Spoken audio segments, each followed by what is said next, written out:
ఇది వినాలి.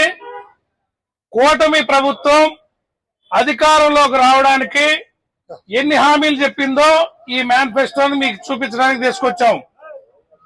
ఆ రోజు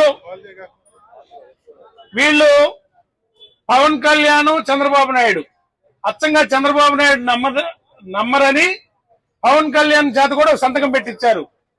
ఇంటింటికి పంపించామా, మీ ఇంట్లో 2 ఆడపిల్లలు ఉన్నారా, ఒక్కొక్క ఆడపిల్లకి 1800 వస్తాయి, 2 ఉంటే 3600 వస్తాయి. మీ ఇంట్లో మగపిల్లాడు ఉన్నాడా, నెలకి 3000 ఇస్తాం. ఇట్లా సంవత్సరానికి ఆడపిల్లలు 2 ఉంటే 72,000 వస్తాయి. మగపిల్లాడుతో కలిపి ఒక 36,000, 72, 36 1,08,000. రైతుకు భరోసా 20,000. కేంద్ర ప్రభుత్వం ఇచ్చే 6,000 కాకుండా 26,000 అంటే 1,35,000, 36,000. ఈ రకంగా చెప్పి అమ్మఒడి ఎంతమంది పిల్లలు ఉంటే అంతమంది, 2 ఉంటే 30,000, 3 ఉంటే 45,000. సరే 2 లెక్కేసుకోండి, మీ ఇంట్లో 2 పిల్లలు ఉన్నారు కదా, ఆ 30,000 అప్పటికి 1,65,000. ఇంకా మీ ఇంట్లో వృద్ధాప్య పెన్షన్ ఉంది 48,000. ఈ రకంగా 2 లక్షల చిల్లర. ఈ లెక్కలు పెట్టి ఇంకా 50 ఏళ్ళు మహిళలు ఉంటే మీకు కూడా పెన్షన్, బీసీలు అయితే అన్ని లెక్కలు ఇచ్చి ప్రతి కుటుంబానికి లెక్క రాసిచ్చి వాడు డివిజన్ లో అధ్యక్షుడు, గ్రామ పార్టీ అధ్యక్షుడు, బూత్ కన్వీనర్ చేత పవన్ కళ్యాణ్, చంద్రబాబు సంతకాలు పెట్టి లమ్మడిచ్చారు. ఇంతకంటే పచ్చిపోటుకు ఏమనుందా? ఒక సంతకం పెట్టి ఇంటింటికి పంపి మీకు ఇంత డబ్బులు వస్తాయి, మీరు ఓట్లేస్తే అని చెప్పి పచ్చి మోసం చేసిన నాయకులు ఏమనాలి? వీళ్ళని నమ్మక మోడీ సంతకం పెట్టలా. ఇదేదో అబద్ధ పురాణం, మనకెందుకు లేనిపోయిందని చెప్పి బీజేపీ వాళ్ళు సంతకం పెట్టలా, వీళ్ళిద్దరు పెట్టారు. సంపద సృష్టిస్తా అన్నాడు, సంపద సృష్టించడం నాకే తెలుసు అన్నాడు. జగన్మోహన్ రెడ్డి పిచ్చోడు అన్నాడు, సైకో అన్నాడు, నోటికి ఇష్టం వచ్చినట్టు మాట్లాడాడు. జగన్మోహన్ రెడ్డి పేదల పక్షాన ఉండి పేదల బాగోగులు ఆలోచిస్తా ఉంటే, పేదల పిల్లలు ఇంగ్లీష్ మీడియం చదువుకుంటే గానీ ఉద్యోగాలు రావాలి, ఇంగ్లీష్ మీడియం నేర్పిస్తుంటే వీళ్ళకి అసూయ. పేదల పెద్దోళ్ళు కాకూడదు, పేదల పిల్లలకు తెలివి రాకూడదు, వీళ్ళకి అసూయ. దానికని పెద్ద పెద్దోళ్ళతో మాట్లాడిస్తారు తెలుగు మీడియం ఆడకపోతుందని. ఇక్కడ బస్ స్టాండ్ వచ్చింది, ఇక్కడ బస్ స్టాండ్ వస్తే ఇక్కడ బస్ స్టాండ్ వస్తుంది కాబట్టి ఎదురుకున్న వయసులో ఇల్లు లాభపడకూడదు అనుకొని ఇదంతా మేము పూలింగ్ కింద తీసుకుంటాం, మీకు 8 కోట్లు ఎందుకు, 1 కోటి ఇస్తాలే పక్కకు పోండి అన్నట్టు అమరావతిలో రైతులను ముంచుతున్నారు. ఇక్కడ అన్న చెప్తుంది, ఇప్పుడే కొత్తగా వింటున్నా నేను, ఇక్కడ కూడా ల్యాండ్ పూలింగ్ అంట. అంటే ఈ రాష్ట్రాన్ని మీరు చెప్పిన హామీలు చెయ్యకపోగా పచ్చి మోసం చేసి సంపద సృష్టించడానికి సంపద లేదని చెప్పి అబద్ధాలు చెప్పి పిల్లలు గారు అంటున్నాడు. ఇప్పుడు అందరూ అతను అడిగే పని మానేసి ఈ పిల్లలు ఈ పని పెట్టుకోవాలా? ఇప్పుడు చంద్రబాబు నాయుడు నువ్వేందా మాకు చెప్పిన మాట ఆపేసి, అడగటం ఆపేసి పిల్లలు గానే పని పెట్టుకోండి అంటున్నాడు. పిల్లలే సంపద అంట. ఇంతకుముందు పిల్లలొద్దు, ఈ రాష్ట్ర జనాభా నియంత్రించాలని చెప్పి 25 ఏళ్ల నాడు ఆయనే పెట్టాడు రూల్స్. అప్పుడు అదొక మోసం. ఇప్పుడు పిల్లలు గానని చెబుతున్నాడు. వాళ్ళ ఆయన ఒక్కడుకు గంటాడు ఒంటిగాడు సొంటిది, వాళ్ళకు ఒక మళ్ళీ సొంటి. పిల్లలందరికీ ఏమన్నా ఇది అడగకుండా మీరు ఆ పనిలో ఉండని యువకులకు చెబుతున్నాడు. అరే అబ్బాయి, యువకులు అర్థమవుతుందా? మీకున్న ఎకరానికి 1/2 ఎకరానికో ఇంకో 4 పిల్లలు మీరు కానీ ఓపుకుందా?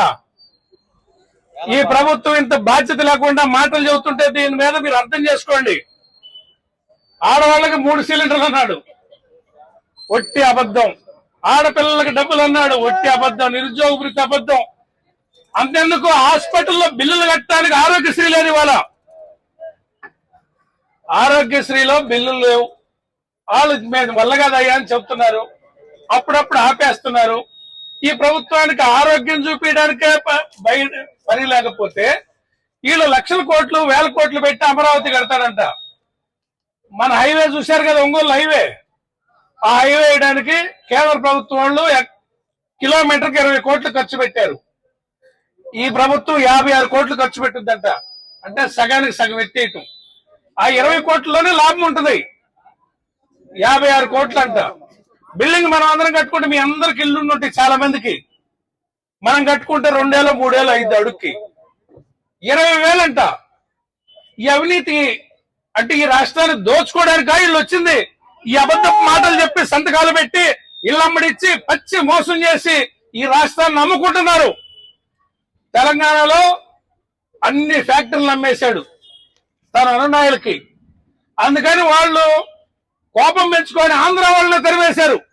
ఈ మహానుభావుడు పుణ్యాన ప్రభుత్వ రంగ సంస్థలన్నీ అమ్ముకొని ప్రైవేట్ వాళ్ళకి అమ్ముకొని రూపాయికి ₹1 అమ్ముకుంటుంటే వీళ్ళు మోసగాళ్ళు మనల్ని మోసం చేస్తారని ఈ రాష్ట్రాన్ని నుంచి అక్కడి నుంచి వెళ్ళగొడితే ఇక్కడికి వచ్చి ఇట్లాంటి మాటలు చెప్పి మన ఆస్తులుగా చేస్తున్నాడు.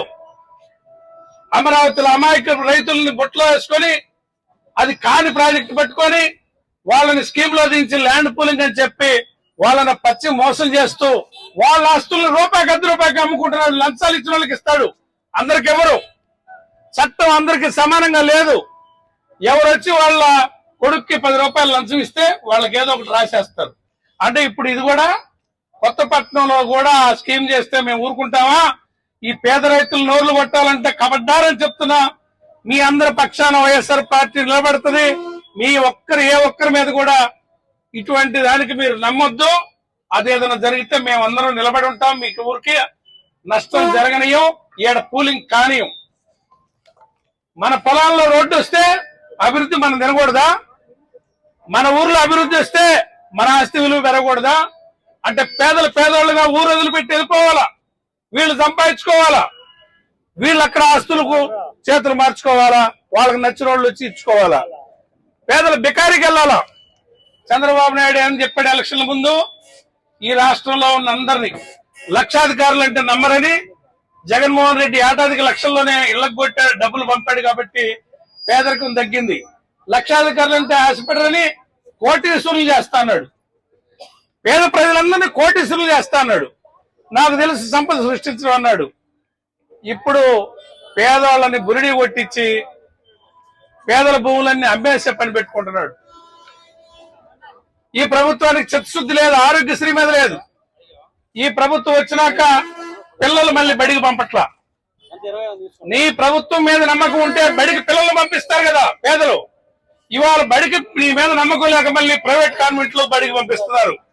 ఈ పచ్చి మోసాన్ని 2 ఏళ్లు గడిచింది, ఇంకా 3 ఏళ్లు మనం భరాయించాల్సి వస్తుంది. రైతులకి 20,000 ఇకపోగా ఎరువులు ఇచ్చే గతి లేదు. మనం ఎప్పుడన్నా చూసామా? ఎరువులు ఇయ్యలేకపోయిన ప్రభుత్వాన్ని చూసామా? ఎరువులు ఇవ్వడానికి గతి లేదు. ఇంత పచ్చి బోటక ప్రభుత్వం గురించి వివరించి చెప్పండి. ఏ మొహం పెట్టుకొని ఇంకా తెలుగుదేశం పార్టీ నాయకులంటే సైకిల్ యాత్రలు చేస్తారంట, వాళ్ళ సూపర్ 6లు అన్ని అమలైనవి అని చెబుతారంట. ఏ మొహం పెట్టుకొని తిరుగుతారో. గ్యాస్ కాదు అసలు 40 రోజుల పాటు వాళ్ళు కూడా అడగకుండా, అంటే వాళ్ళు కూడా ఏందయ్యా మమ్మల్ని అంటున్నారని వాళ్ళు ఎవరిని అడుగుతారని, మీరు సైకిల్ వేసుకొని తిరిగి వెళ్ళమని తిరిగి చెప్పండి అని వాళ్ళకు ఒక ప్రోగ్రాం ఇచ్చాడు. ఏ మొహం పెట్టుకొని తిరుగుతారు తెలుగుదేశం పార్టీ కార్యకర్తలు? తెలుగుదేశం పార్టీ కార్యకర్తలందరూ నలిగిపోయి ఈ ప్రభుత్వంలో వాళ్ళని ఎంత మోసం చేసింది వాళ్ళు కూడా చెప్పుకోలేక ఒత్తుకుంటా వాళ్ళు పిసుక్కుంటా మోసపోయామని గ్రహించి రేపు వైఎస్ఆర్ పార్టీ వస్తే మన గతేంద్ర అని ఆలోచనలో పడ్డారు. పాపం తెలుగు తమ్ముళ్ళందరికీ చెబుతున్నా,